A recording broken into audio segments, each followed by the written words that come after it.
Welcome back to the Rev Up. Today we're talking about a truck that's been making a lot of noise in the market, but honestly, not for the right reasons. I'm talking about the brand new 2025 Chevrolet Silverado. On paper, it looks like an upgrade, but when you put it side by side with the older 2018 model, you'll see why I'm saying, don't buy this new one. Let's start with the first impression. At a glance, the 2025 Silverado has a slightly sharper front end and a few modern touches, but it's lost that aggressive, muscular presence that the 2018 model had. The older one had bold lines, a beefy stance, and a front grille that meant business. The new design feels a bit too safe, almost like it's trying to please everyone and ends up not exciting anyone. Even the headlights, while more high-tech, lack the rugged charm of the older model.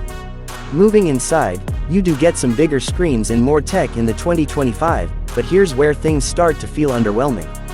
The interior materials in the old 2018 felt more solid and premium for the price. In the new model, some trims have harder plastics in places you touch often, and the overall cabin just doesn't give that tough, long-lasting vibe. The 2018's layout was simple but functional, easy to reach everything, no unnecessary clutter. The 2025 seems like it's chasing luxury, but ends up somewhere in the middle. When we talk performance, the difference becomes even clearer. The 2018 Silverado had tried and tested engine options that were reliable, smooth, and didn't overcomplicate things.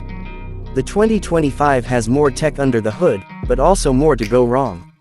The downsizing in some trims and focus on efficiency might sound good on a brochure, but it just doesn't deliver the same confident power on the road. The steering feels lighter, and while that's fine for city driving, you lose that planted, solid truck feel. If you've towed or hauled heavy loads, you'll notice the difference. Then there's the price. The 2025 Silverado comes in noticeably higher, especially if you want the features that actually make it nice to drive. And when you compare that to a well-kept 2018 model, you realize you're paying a premium for a truck that, in many ways, doesn't match its predecessor's toughness and personality. The resale value of the older model is still holding strong, and that says a lot about what people think of it. So, after spending time with both, my conclusion is pretty simple.